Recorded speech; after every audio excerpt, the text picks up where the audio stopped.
They came to attack Israel with lies, but they had no idea who they were messing with. Douglas Murray just destroyed them. He showed everyone how their hate for Israel is really just hate for Jews. Get ready to watch a masterclass in taking down bad arguments. This is how you fight for the truth. Thank you very much. There's quite a lot to reply to there. Let me first say, Gideon, you started with a peroration about me not mentioning the Palestinian casualties. That's because I started by mentioning the war, and there is no law of war that says you're allowed to start a war and then complain when you lose it.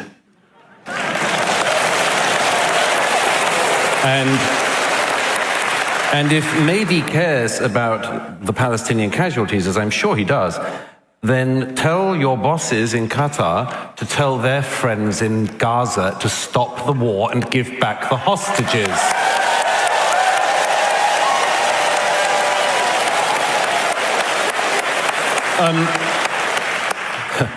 Gideon says Israel needs nothing more than criticism. As if Israel doesn't get criticism. Wow, he doesn't even read his own country's press. By the way, you said the other day in an interview, Gideon, I couldn't care less about the Jewish state, so we know very well where you're coming from. Let me just say a couple of things about that I didn't get to in my opening remarks, but are important. You know, if you didn't throng the streets of this city or any other for the actual genocide going on in Sudan, not the one that Medhi and Gideon pretend is happening, but the actual genocide going on in Sudan, if you didn't spend weekend after weekend doing that, but you did come out for the post-October the 7th protests, you're an anti-Semite. If,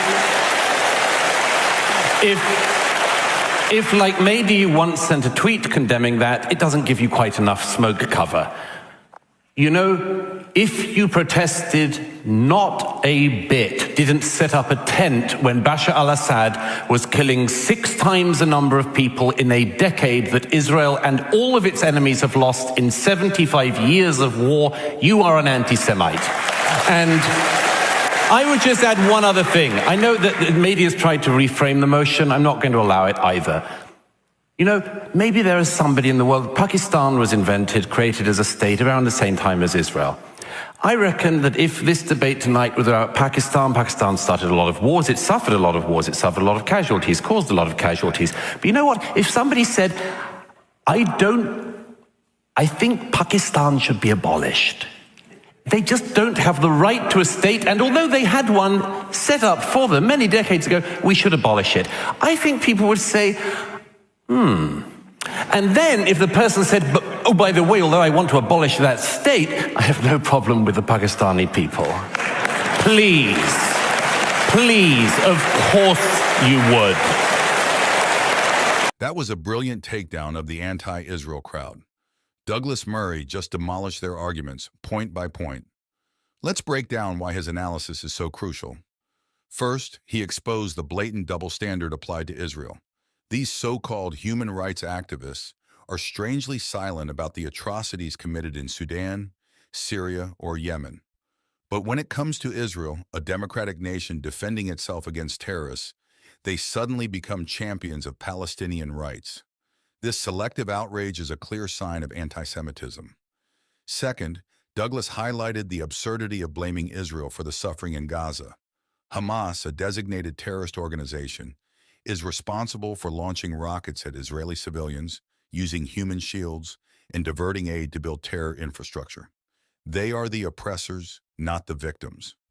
Third, he emphasized the importance of truth-telling in a world awash in misinformation.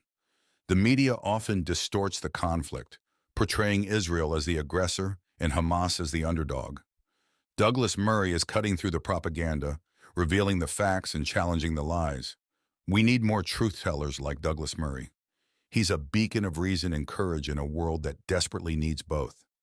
If you're tired of the lies and double standards, if you want to hear the truth about Israel and the Middle East, subscribe to this channel.